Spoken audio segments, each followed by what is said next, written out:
साध संगत जी। Short inspired stories channel पर आपका बहुत बहुत स्वागत है। वीडियो शुरू करने से पहले कृपया आप मेरे चैनल को सब्सक्राइब जरूर करें और साथ में बेल आइकन को भी दबा दें ताकि मेरे नए वीडियो का नोटिफिकेशन आपको मिल जाए। और अगर वीडियो अच्छा लगे तो कृपया लाइक, कमेंट और ज़्यादा से ज़्यादा शेयर करें। अब देर ना करते हुए आज की साखी शुरू करते हैं। साध संगत जी। हर मनुष्य अपने जीवन में खुशहाली लाना चाहता है। वह चाहता है कि उसे जीवन में किसी भी चीज की कमी ना रहे और वह अपना जीवन हंसी खुशी और आराम से गुजार सके। इसके लिए वह मेहनत भी बहुत करता है, पूजा पाठ भी करता है और भी कई तरह के उपाय करता है, लेकिन जब उसे सफलता नहीं मिलती तो वह निराश हो जाता है। लेकिन मनुष्य को जीवन में कभी भी निराश नहीं होना चाहिए और मेहनत के साथ साथ परमात्मा को भी याद करना चाहिए और दिन में 2 बार जपजी साहिब का पाठ जरूर करना चाहिए। जपजी साहिब का पाठ करने से हमारे जीवन में क्या चमत्कार होते हैं वह हमें आज की साखी में पता चलेगा। आज की यह साखी बिल्कुल सच्ची घटना पर आधारित है। जब एक सिख ने गुरु की बात पर विश्वास किया, बिना नागा जपजी साहिब का पाठ किया, तब उसके जीवन में क्या चमत्कार हुए यह हम आज की साखी में देखते हैं। साध संगत जी। पंजाब के गुरदासपुर शहर के एक गांव में गुरविंदर सिंह नाम का कुम्हार रहता था। उसके घर के बाहर एक छोटा सा आंगन था जिसमें वह मटके बनाया करता था और फिर मटकों को बाजार में बेच दिया करता था। मटकों को बेचकर जो भी पैसे मिलते थे उससे गुरविंदर का घर चलता था। उसके घर में उसकी एक बूढ़ी माँ थी। दोनों माँ बेटे को जो भी रुखा सुखा मिलता वह उसी से अपना गुजारा कर लेते थे। गुरविंदर और उसकी बूढ़ी माँ को वाहेगुरु के ऊपर बहुत विश्वास था। वह दोनों बिना नागा गुरुद्वारे भी जाते थे और वहां जाकर सेवा भी करते थे। कभी कभी गुरविंदर के मन में आता कि उसकी भक्ति में ऐसी क्या कमी है जो उसे इतने बुरे दिन गुजारने पड़ रहे हैं। लेकिन उसकी माँ उसको समझाती थी और हमेशा यही कहती थी कि वाहेगुरु के ऊपर हमेशा विश्वास रखो, वह जो कुछ भी करेंगे ठीक करेंगे। गुरविंदर रोज सुबह जल्दी उठ जाता। नित्नेम करने के बाद अपने बनाए हुए मटकों को लेकर बाजार में बेचने के लिए चला जाता। उसकी माँ को उसकी बहुत चिंता रहती थी।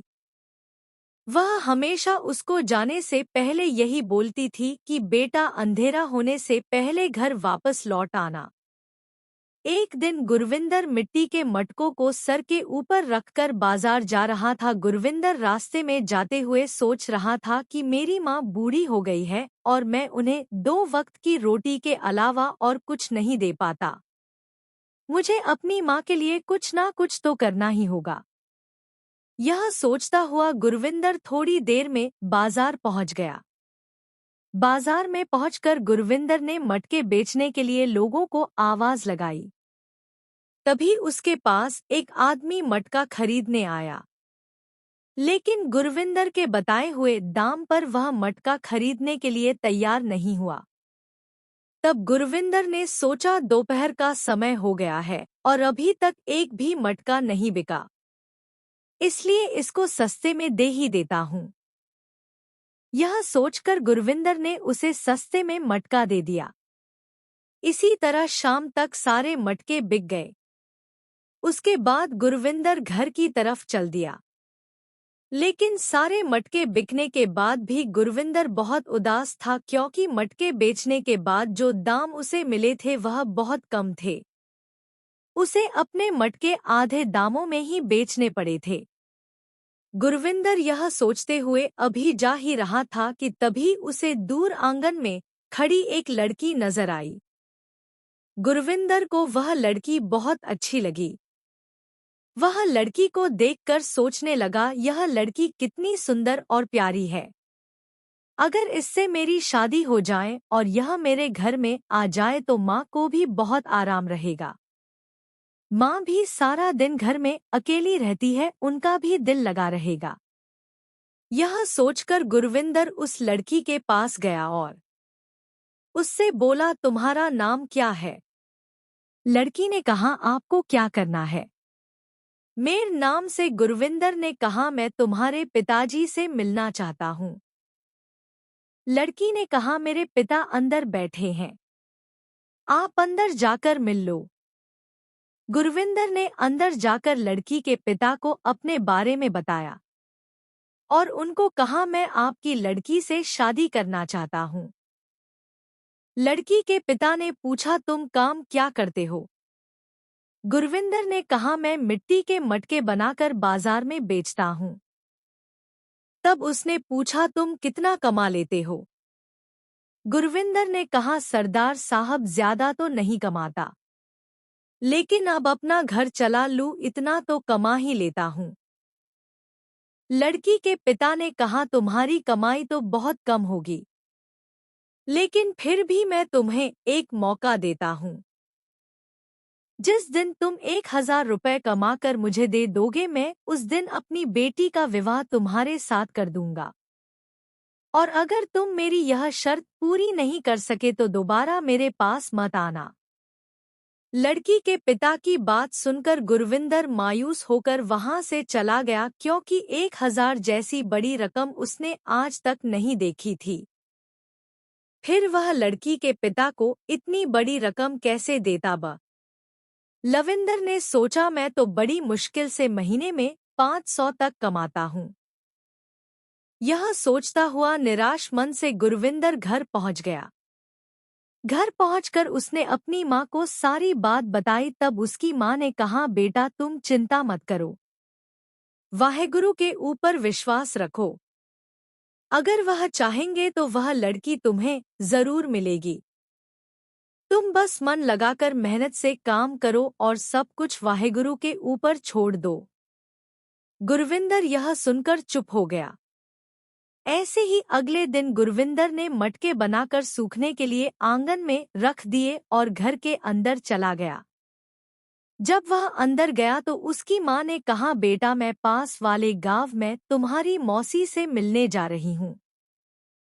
सुना है उसकी तबीयत खराब है, शाम तक मैं वापस आ जाऊंगी, तब तक तुम अपना ख्याल रखना। गुरविंदर को समझाकर उसकी माँ चली गई। गुरविंदर ने माँ के जाने के बाद खाना खाया। खाना खाने के बाद उसे नींद आ गई। तभी अचानक से जोरदार बारिश शुरू हो गई, जिससे गुरविंदर के बनाए हुए मटके गीले होकर खराब हो गए। जब गुरविंदर की नींद खुली तो उसने देखा कि उसके सारे मटके बारिश के कारण गीले हो गए थे। यह देखकर गुरविंदर बहुत उदास हो गया। वह उदास मन से वाहेगुरु को कहने लगा, वाहेगुरु हमारी यह गलती है जो यह सब हमारे सासा होता है। तभी उसकी माँ वापस आ गई। गुरविंदर ने माँ से कहा, माँ अब मैं बाजार में मटके बेचने कैसे जाऊं, क्योंकि यह सारे मटके तो गीले होकर खराब हो गए हैं। तब उसकी माँ ने कहा, बेटा चिंता मत कर, वाहेगुरु भी गरीबों की ही परीक्षा लेते हैं, ना जाने उसकी क्या मर्जी है। ऐसे ही अगले दिन गुरविंदर फिर से मटके बनाता है और उन मटकों के सूख जाने के बाद उन्हें बाजार में बेचने के लिए चला जाता है, लेकिन बाजार में आज भी उसे उसके मुताबिक दाम नहीं मिलते। गुरविंदर के आज भी सारे मटके शाम तक बिक जाते हैं, लेकिन उसे आज भी सही कीमत नहीं मिलती। मटकों को बेचकर उसे जो भी पैसे मिले उन्हीं को लेकर गुरविंदर घर की तरफ चल दिया। आज गर्मी बहुत ज्यादा थी, धूप बहुत तेज थी। गुरविंदर को बहुत गर्मी लग रही थी। वह पेड़ों की छांव में घर की तरफ चला जा रहा था। गुरविंदर चलते चलते थक गया और आराम करने के लिए एक पेड़ के नीचे बैठ गया। पेड़ की ठंडी छांव में बैठे बैठे उसकी आंख लग गई। थोड़ी देर में उसी रास्ते से एक महात्मा जा रहे थे। महात्मा ने गुरविंदर को सोते हुए देखा तो उसे उठा दिया और बोला, बेटा मुझे बहुत भूख लगी है और गर्मी के कारण प्यास भी बहुत लग रही है। क्या तुम मुझे खाना खिला सकते हो? गुरविंदर ने महात्मा की तरफ देखा और बोला, महात्मा जी, यहाँ तो मेरे पास कुछ नहीं है। आप मेरे साथ मेरे घर चलो। यह बोलकर गुरविंदर महात्मा को लेकर घर चला गया। गुरविंदर ने घर पहुंचकर माँ को महात्मा के लिए खाना बनाने के लिए कहा। गुरविंदर की माँ ने खाना बनाकर महात्मा के आगे रख दिया और हाथ जोड़कर उन्हें खाने के लिए कहा। जब महात्मा ने खाना खा लिया तो गुरविंदर ने उनसे उनके बारे में पूछा। महात्मा ने बताया कि मैं पास वाले गांव में जा रहा था। तब महात्मा ने खाने के लिए गुरविंदर को धन्यवाद किया और बोला, बेटा, आज की दुनिया में कोई किसी जान को अपने घर में नहीं आने देता, लेकिन तुम मुझे घर लेकर आए और मेरी बड़ी सेवा की। मैं इस बात से बहुत खुश हूँ। तब गुरविंदर ने कहा, बाबा, आप थोड़ी देर आराम कीजिए, मैं शाम के खाने का इंतजाम करता हूँ। महात्मा ने कहा, बस बेटा, इतना ही बहुत है, मुझे जल्दी ही पास के गांव में पहुंचना है। गुरविंदर ने कहा, बाबा, बाहर बहुत गर्मी है, अभी आपका बाहर जाना ठीक नहीं है।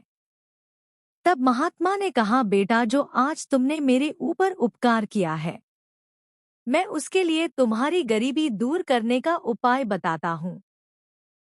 तब महात्मा ने गुरविंदर से कहा, बेटा, रोज सुबह शाम जपजी साहिब का पाठ किया करो। वाहेगुरु तुम्हारे ऊपर जल्दी की कृपा करेंगे और तुम्हारी जो भी इच्छा है वह वाहेगुरु जरूर पूरी करेंगे। तब गुरविंदर ने कहा, बाबा, बस आप मुझे अपना आशीर्वाद दे दीजिए, मुझे इसके अलावा और कुछ नहीं चाहिए। तब महात्मा ने कहा, बेटा, मैं तुम्हारी परीक्षा ले रहा था और तुम इस परीक्षा में सफल हो गए, इसलिए मैंने तुम्हें जैसे कहा है वैसे आज से ही जपजी साहिब का पाठ शुरू करो, बाकी सब वाहेगुरु के ऊपर छोड़ दो। यह कहकर महामाँ वहां से चले गए। गुरविंदर और उसकी माँ ने अब रोज जपजी साहिब का पाठ करना शुरू कर दिया। इससे उनके अंदर काफी शांति आई। इस बात को कुछ दिन बीत गए।